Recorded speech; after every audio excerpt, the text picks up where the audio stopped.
Let's quickly go to the next question. Banana sign, one of the favorite question for us. Typically, where do you see in the spina bifida? What is that, doctor, basically? Yeah, I'll come to this. Spina bifida, typically there is a scalloping of the frontal bones which is called the lemon sign, and there is a caudal displacement of the cerebellum which is called as the banana sign. So here you can see, doctor, in the spina bifida what happens. The outline of the cerebellum looks typically like the banana because of the herniation at the spinal defect. Because cerebellum is projecting into the cisterna magna, and through that it will be herniating if there is any spina bifida. And the outline of the skull will be resembling a banana. So this is a very classical sign in the case of the spina bifida, is something which should not be forgotten. Yes, any more questions on this? Okay.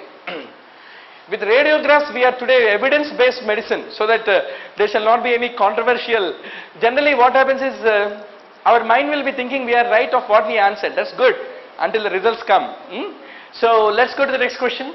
Earliest feature on the radiography in the rickets is the narrowing of epiphysis is there. What was the fourth option in this?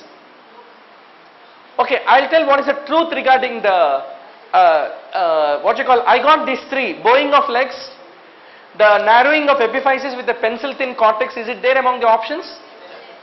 Narrowing or absence of its normal zone of calcification, it is also there. And widening of the epiphysis or the growth plate is not there. What is there as the option? Absent? Absent?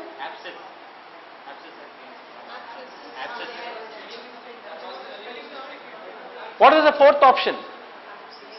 None of you remember. But anyway, thing is, rickets, yes. A, narrowing of the or absence of the normal zone of calcification you like to consider. See, there is a small problem in this. I'll tell you, you can finally conclude. Provided you give me what is the option fourth, which is the missing link in this whole story. He also gave three options. Okay. No, basically, you have cupping and fraying of the metaphyseal area.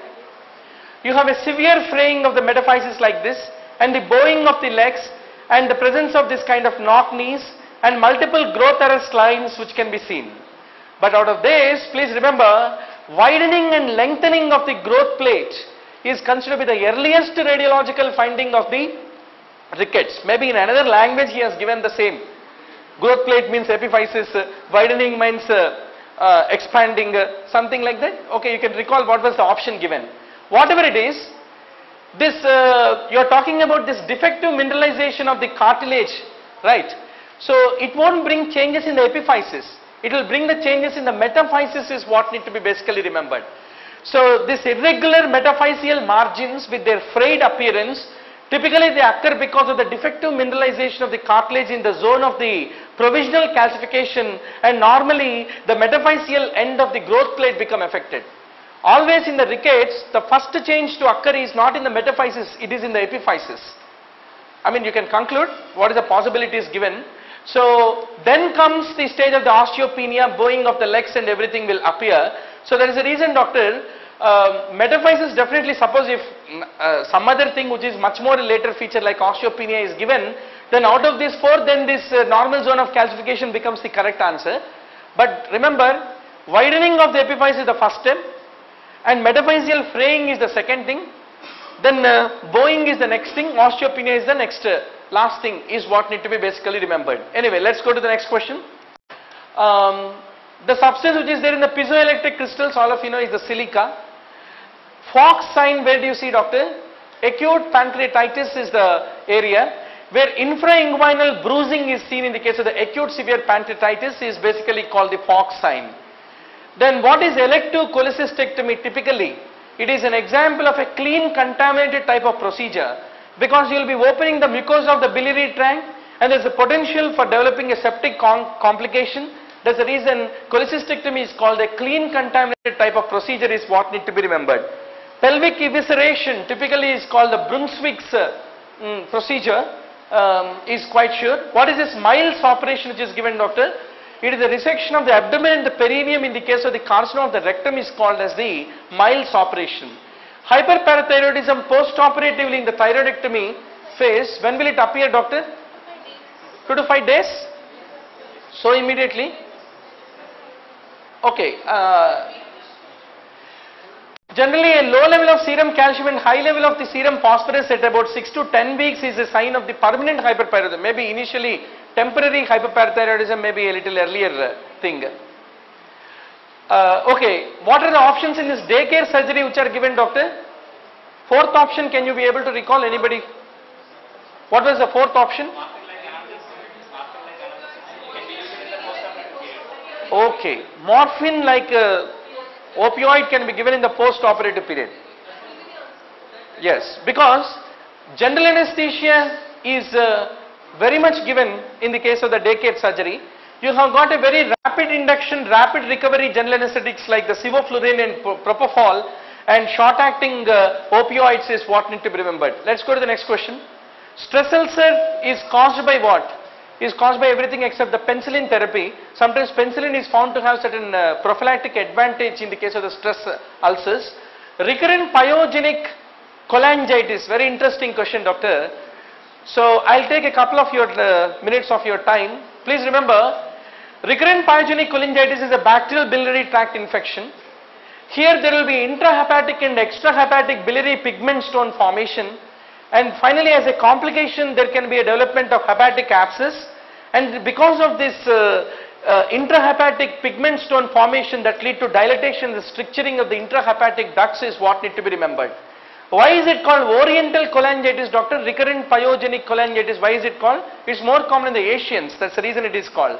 But it is equal in both Asian men and women. It is not more common in the males is what need to be remembered. That's the reason commonly seen in the males is not a correct option is what I want to underscore to all of you. Now, I mean, that is the answer is what need to remember. And the most common location where you find these intrahepatic stones is in the common bile duct is what I want to underscore to all of you. So this gives you the cholangiogram in the oriental cholangitis.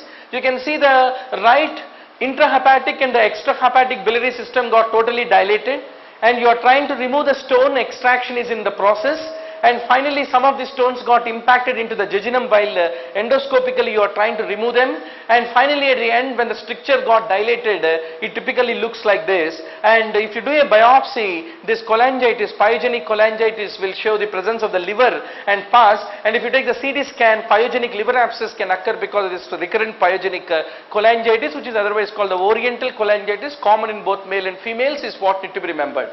Now let's go to the next question.